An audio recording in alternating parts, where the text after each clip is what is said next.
Christian to Christian ministry, rightly dividing the word.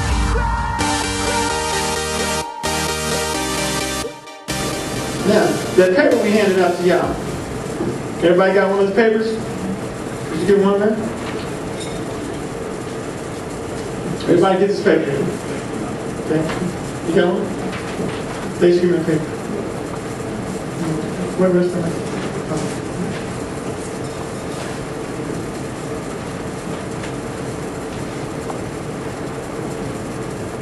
All right, look at that closely. It says, compare the following two verses. Which version of the Bible is properly translated? Now it says, focus on the underlying words and phrases.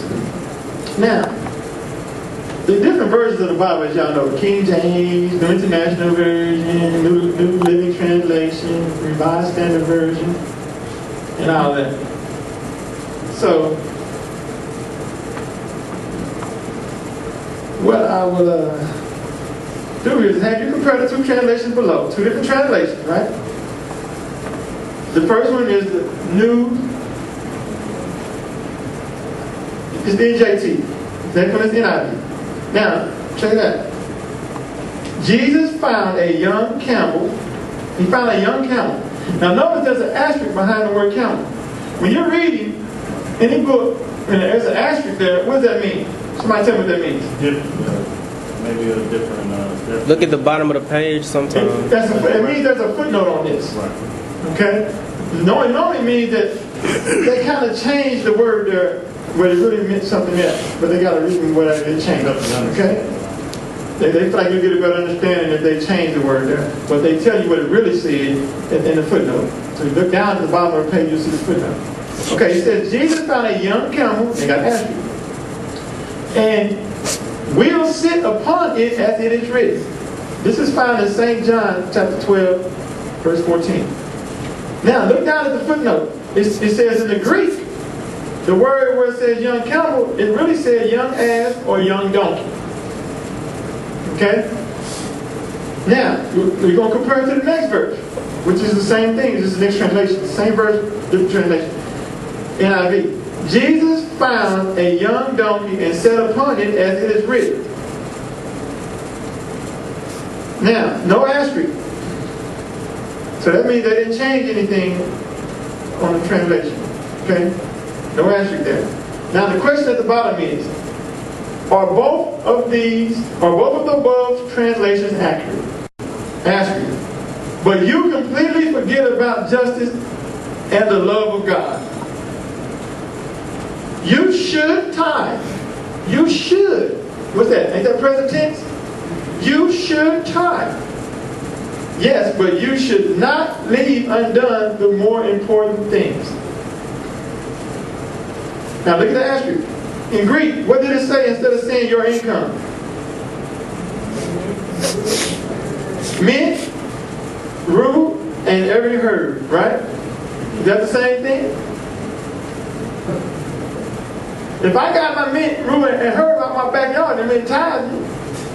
Is that the same thing as my income when I work every day and they pay me these things right here at my job? If they pay me this at my job, these are biblical words for money.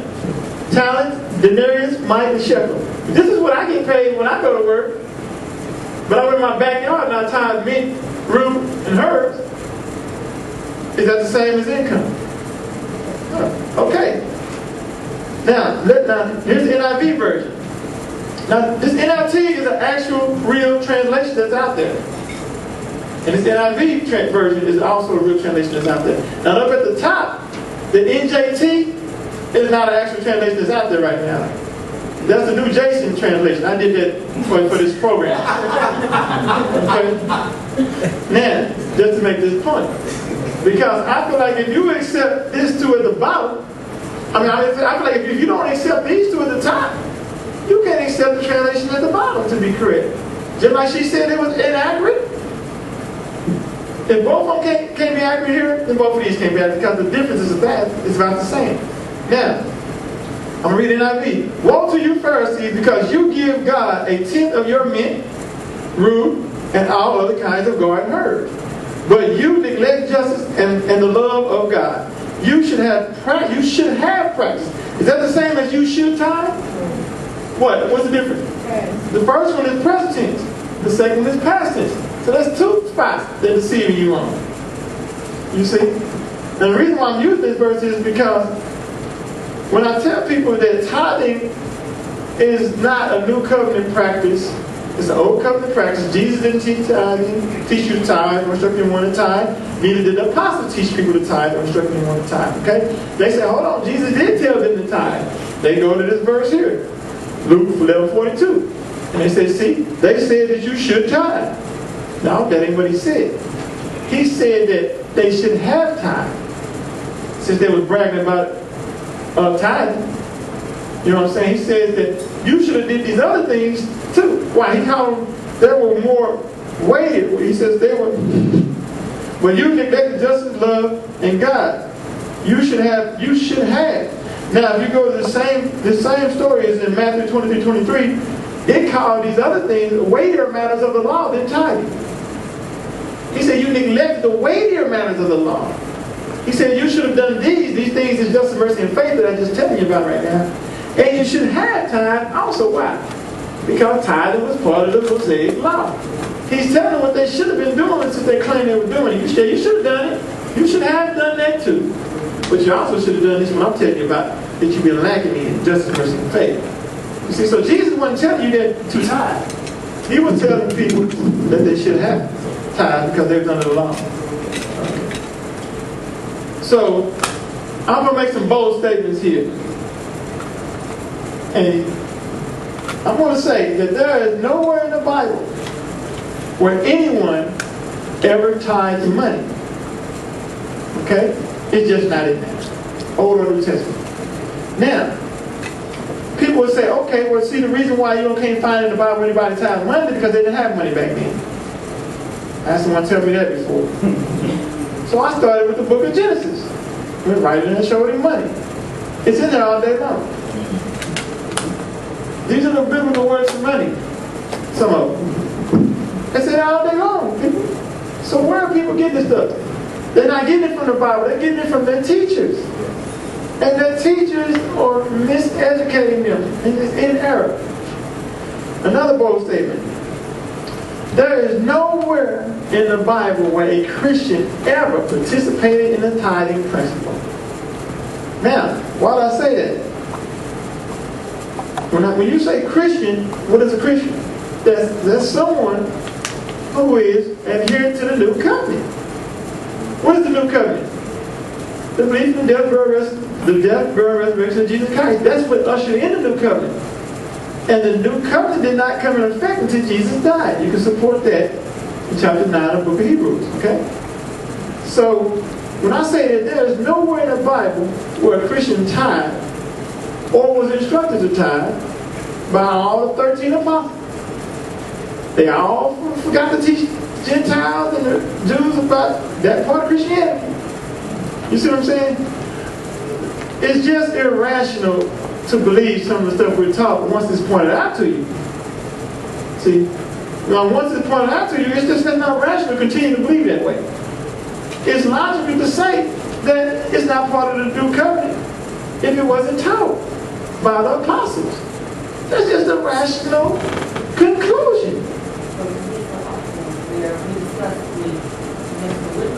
About people straddling the fence trying to live in the Old Testament and New Testament. You can't mix bring these principles from the Old Testament. When exactly. If you are a true Christian, you believe in the life, death, and resurrection. You don't have to live. All you need is a new covenant. That's all you need.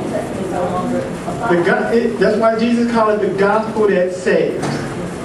The gospel of Jesus Christ is the gospel that saves. There's many gospels out there. We're talking about some of them. They're nonsense they teach. But the gospel that saves going to line up with the scripture. Okay? This stuff is not in the book. I always offer people in my barbershop, I have fun with this.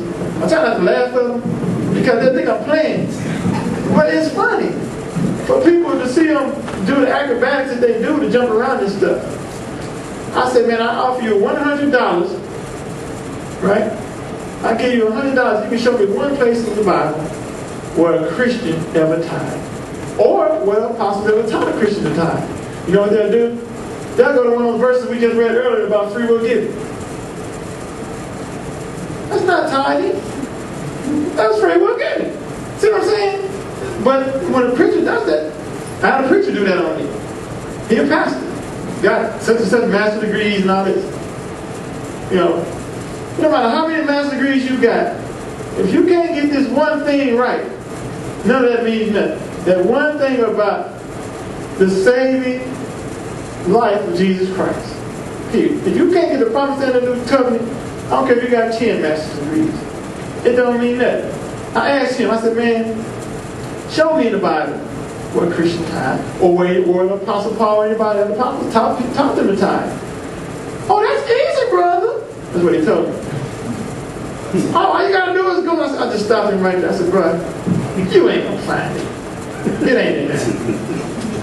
He said, brother, that's kind of arrogant, ain't it? No, it's confident. Because it's not in the book. He went straight to that verse we just read in chapter 8 of Corinthians. I said, brother, it said free willing right there. It says gift, contribution. The word tithing in there. Well, the Greek word, he said he got a master's degree in Greek. The Greek word there is also, I said, brother, if that Greek word don't mean 10th, 10%, 1/10 tithe, or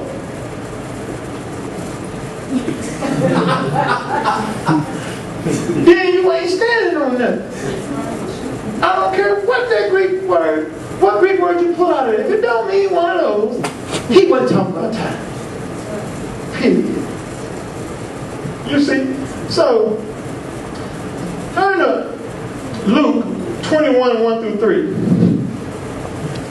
Everybody familiar with the poor widow? They gave her 2 mites, and Jesus called the disciples over to himself and said, you know, you see this poor lady here? She gave more than anybody here today because she gave all she had. You can find it both in Luke 21, 1 through 3, and Mark 12, 41 through 44. I got a question. Were they tithing? They was lined up, giving money to the treasury. Were they tithing? I had somebody tell me they were tithing. I said, man, tell me that they're tithing. He said they was tithing. But Jesus said that they were all giving out of their abundance. There's rich people that are giving out of their abundance. And notice in Luke, see, I like to use the one in Luke because Luke added a little something that Mark didn't say. He said they were giving their gifts. There it is again. No, the word tithe and tenth, none of this is in there. And notice, tenth is what? 10%. Everybody that's been in school. Tenth is the same as 10%, right? So they just choose to use 10% in the church. They say they use that terminology. Okay. She didn't give 10%. Why? Because Jesus said she gave all she had. He said, then he reiterated, he said, her whole living. That means she gave 100%. That's not tithing. Right. Tithing is... But that goes back to the lady preacher giving what was the word you said? The first fruit. Right. That's the 100%. That's not tithing either, though. Right. That's not tithing. But see, she wasn't giving her first fruit. She wasn't giving her first. She was a poor widow. It said poor widow. She wasn't giving her first check. She was getting all she had left. She was barely making it because the old man was gone. See, that's another thing a lot of people not understanding about the Bible. And I recently learned this. Let me ask you a question. Did individual women in the Bible have a responsibility to tithe in the Old Testament? Since tithing was a law in the Old Testament, they were obligated to do it, right? Did women have an obligation to tithe individually? The church can but they don't No, just say women. Women, period. Whether they were widow or not. Did women have an individual responsibility to God under the tithing law to tithe? No. Why y'all saying no? Hey, you got to do you have individual responsibility today in the church to tithe? How did that change?